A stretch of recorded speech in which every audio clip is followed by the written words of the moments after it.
C, D, E, F, G, H, I, J, K, L, M, N, O, P, Q, R, S, T, U, N, V, W, X, Y, and Z. Now I know my ABCs, 26 letters from A to Z.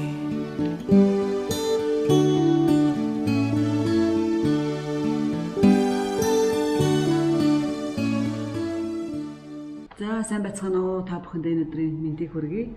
За өнөөдөр манай Монголын хүүхдүүдэд маань хамгийн хэрэгтэй, хамгийн чухал оюуны том хөрөнгө оруулалт болох нэгэн бүтээгдэхүүнийг танилцуулах гэж байна. За миний дэргэд сууж байгаа энэ охиныг бол Хулан гэдэг. Хулан маань өөрийгөө жоохон дэлгэрэнгүү танилцуулаач. За сайн байцгаана уу Хулан гэдгээ. Тэгээд Солонгосын Сэндэн Куюг гэсэн энэ ном бүлдүүлдэг газраас Монгол хүүхдүүдэд зориулаад хэл сурахад төхөм энэ ном болон балыг оруулж ирж байгаа. За гаднаас бас дотоодоос олон ном үзгүүд орж ирдэг л дээ. Гэхдээ энэ бол маш онцлогтой. Яг бол ухаалаг ярьдаг бал, ярьдаг үзэг гэдгээр их сонирхолтой байна. Тэгээд энэ талаараа хоёулаа дэлгэрэнгүй сайхан танилцуулъя. Ерөнхийдөө манай балны сонголт маань болохоор хоёр төрлийн байдаг. Тэгээ нэг нь болохоор хүүхдүүд зориулсан буюу хөөрхөн юм бамбрууштай. Нөгөөх нь болохоор зүгээр хэл сурж байгаа хэн бүхэн зориулсан хэрэглэхэд амар юм үзэг байгаа. За үзэг нь өөр дээрээ сая би хэлсэн шиг 7 хэл ингээд унших чадвартай буюу одоо багшгүйгээр би даа сурж байгаа хүмүүст зориулсан одоо ч солонгосоор нь 한글 공부, 한글 사랑. англиар нь 한국 study, 한국 love. монголоор нь дуртай 한글. за мөн хятадаар нь 亚当和夏娃原先在上帝给他们 за тэгээд мөн японоор 한글의勉強, 한글가好き. За ингээд нэгэн зэрэг олон хэл сурчих боломжтой юм байна шүү дээ, тийм ээ. даваа тал нь болохоор нэгдүгээр талаар ярьдаг үзэг те. За 6 хэлтэй гэсэн. Үүнд болохоор англи, хятад, япон, солонгос, испани, монгол тэгээ мөн филиппин гэсэн 6 хэл байна. Хоёрдугаарт нь юм бол өмнөх хуучны технологиуд нь болохоор энэ дээрээ нэг товчлууртай тэрэн дээрээ ингээд дарах юм бол болдог гэсэн те. Тэгвэл одоо технологи маань өөрчлөгдөд жишээлбэл зүгээр л ингээд лазер танилттай болсон гэсэн. Тэгэх юм бол энэ маань тэгж амархан эвдэрхээргүй байгаа гэсэн үг байхгүй. 한글 공부, 한글 사랑. Нэг л дарахад ингэ болчихсон гэсэн. 한국 study, 한국 love. За тэгээд мөн жишээлбэл бид нар аялга маань заримдаа яг ямар аялгаар бид нар яваад байгаа юм бэ?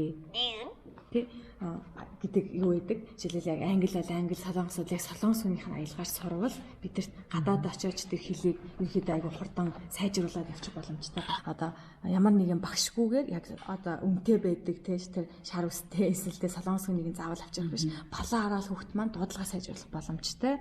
Ингээ хөнгөвчсөн гоё юм бүтээгдэхүүн. За Монгол сургуулийн хүүхдийн багш нар маань яаж байгаа вэ гэхлээр балаа спикертэйгээ холбоод энэ үг маань яг ямар дуудлагаар аялгаар ингээд дуудагдсан бэ гэдгийг бас зааж өгж байгаа.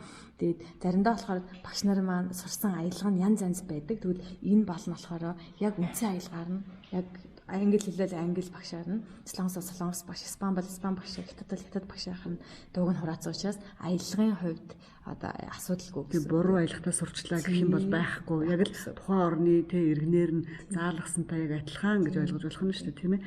Тэгээд хэдэн цаг хэдэн минут ерөөсө хаач хөдөө гадаа хаач өөрөө ингээд банкын багштайгаа хамт явж байна гэсэн үг юм байна шүү дээ. Мөн хүмүүсд уцаараа их оролдоод байгаа шүү дээ, тийм. Тэгэх юм бол илүү сонирхолтойгоор ингээд тоглоод бас одоо яг номон сонирхолтой болох юм сайн даваа талуудтай бас байгаа. За энэ их гоё ном байгаа. Энэ болохоор солонгос болон англи хэлний харилцааны ном гэж байгаа.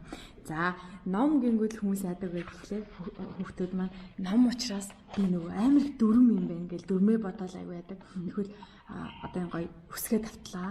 Дараа нь яадаг гэхлээр аягүй гоё тэмдэглэлийн дэвтэр шиг хэрэглэхэд амарсан. Жишээлбэл шинэ үг явлаа.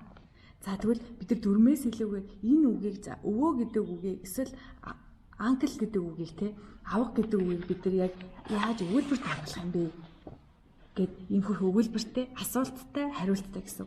За дахиад шинэ үг явлаа. За биений хэсгийн шинэ үг явлаа. Шинэ үгээрээ жишээлбэл давхраа гэж үзчихлээ. Тэгвэл давхраатай холбоотой би ямар өгүүлбэр оруулаад ямар асуулт асуух юм бэ гэх. Тэгэх мэтлээ ийм яг тэмдэглэлийн дэвтэр шиг аягүй энгийн шинэ үгтэй ингээд явж байгаа гэсэн. За мөн балаараа энэ бал маань өөр дээр 300 номыг гэсэн уншиж чадна гэсэн тийм. Тэгвэл эдрийг ч гэсэн бүгдийг уншина гэсэн. 세수하다. Wash my face. За одоо хамтдаа үйлдвэрийг харъя. 아침 식사 준비를 합니다. I prepare breakfast. За жишээлбэл одоо ангид тэгвэл яа гэм бэ те? Clock.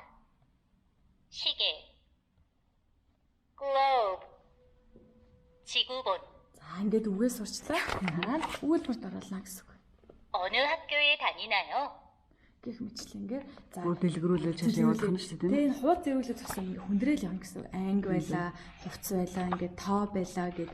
Тэг энэ болохоор ерхэд аягүй өөр тэмдэглэлийн зүйтэй шиг гэсэн. Энийг бараг хаанж аваа явахад нэг тийм дүрм гэл аим санаа зовхоор тэгээд аягүй хурдан хугацаанд ингээ шинэ үгийн баялаг маань ингээ зэрэг өсөх боломжтой гэсэн.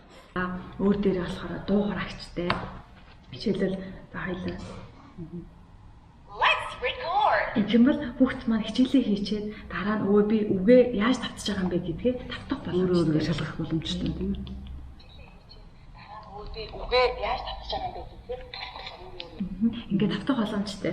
Мөн дээрэс нь намтайгаа харилцаад хичээлээ аягүй хөрөн тавтах боломжтой гэсэн. За мөн мэдээч хэрэг юм маань ном маань болохын хүсгнээсээ хэлсэн байгаа. За хослмол хэлсэн болохоор ойролцоох буюу одоо жишээлбэл англи солонгосоор нь явлаа. Англиар нь юу гэдэг юм бэ? Хүүхдүүд өөртөө аягүй сонирхолтой байдлаар сурах болно гэсэн. Дуртай хэлээ сонгож сурах боломжтой тийм ээ. За жишээлбэл солонгосоор нь тэгвэл монголоор англиар нь юу юм? яндан. За тэгэнгүүтээ дараа шинэ үгээс сурчлаа. Одоо тэгвэл яаж бичих юм те? За мөн энэ өгнүүдийг яаж холбож дууддгийг ингээд тоглоомуудтай, жишээнүүдтэй үгээ бас яаж бичих юм гэдэг ингээд жишээнүүд явж байгаа.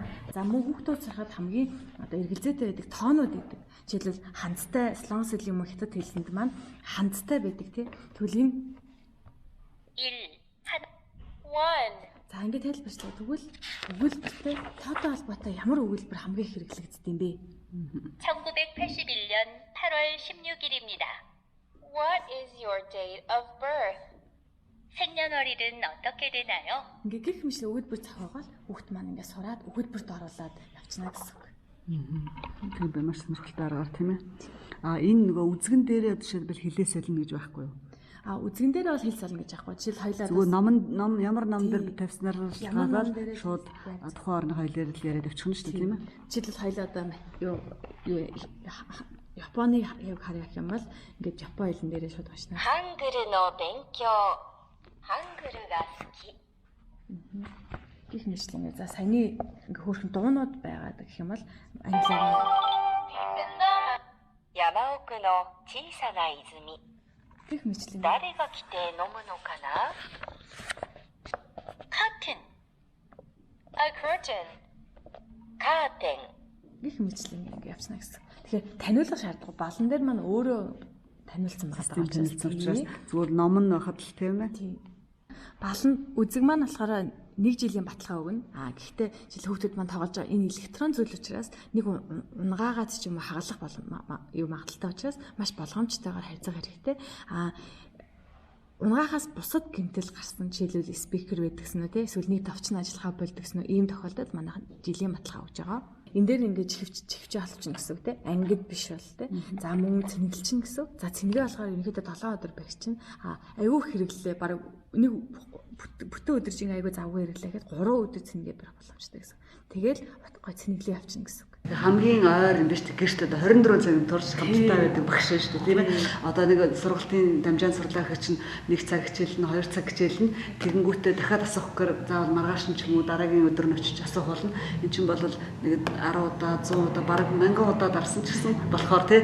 Тэгэхээр бүр илүү нөгөө яг хажууд нь иждэг үргэлж хамтдаа байдаг багш л гэсэн үг юм тийм ярьдаг. Нэрээ бас спикерт холбочоод одоо багш нар маань ингэж хэлээд байгаа байхгүй юу? Спикерт холбоод дуудлагынхаа үгийг дуудаад одоо зааж өгч байгаа байхгүй юу? Жишээлбэл энэ үгийг чинь ингэж дуудлаа штэ гэж спикерт холбоод нөгөө хүүхдүүд ангиараа сонсчихж байгаа гэсэн. Тэгэхээр энэ нөө чихвчний оролт, спикерний оролт. Тэгвэл ганцаараа ч тий бүр олуулаа. Тий, олуулаа ангиар нэг бал авчаад ангиараа сонсож болох юм байна тийм ээ. Тэгээд чихвчтэй юм чи бусдад сатаа болохгүйгээр баг аялалд явж байхдаа хөдөө явж байхдаа автобусан завж байхдаа хаач байсан ер нь сураад дах боломжтой юм биш үү тийм ээ. За тэгээд хүмүүс одоо за энэ гоё оюуны бүтээлийг чи хаанаас авах юм бэ? гэж хамгийн дунд засах байх л та. Улсын их дэлгүүрийн 6 давхарт Majestic гэдэг номын дэлгүүрт зарж байгаа. Зөвхөн тэнд зарж байгаа юм тийм ээ. Одоогоор бол тий. Одоогоор л зөвхөн тэнд зарж байгаа. Тэгээ мөн утасны дугаараар холбогдоод манай хавсаасаас ирээд автлаа. Одоо орж ирээд нөх удаагүй юм байна. Гэтэ ямар нэгэн номын худалдаанд ч юм уу хүмүүс танилцуулсан юм байгаа. Бид нар болохоор сая 2-7 оны өмнөөс номын худалдаанд оролцсон байхгүй юу?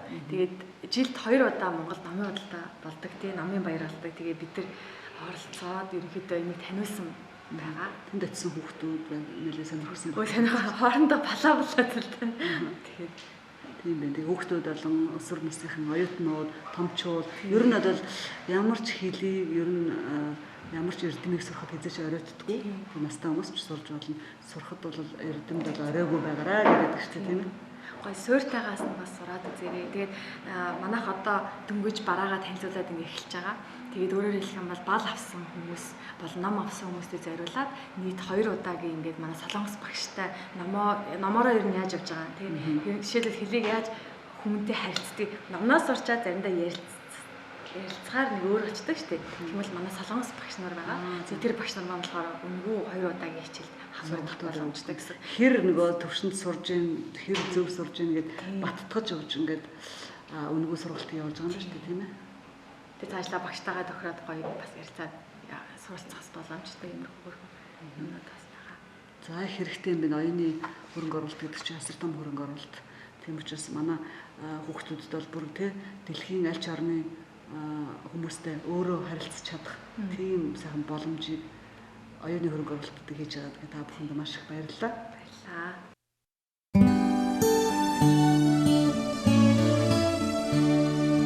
A, B, C, D, E, F, G, H, I, J, K, L, M, N, O, P, Q, R, S, T, U, N, V, W, X, Y, and Z.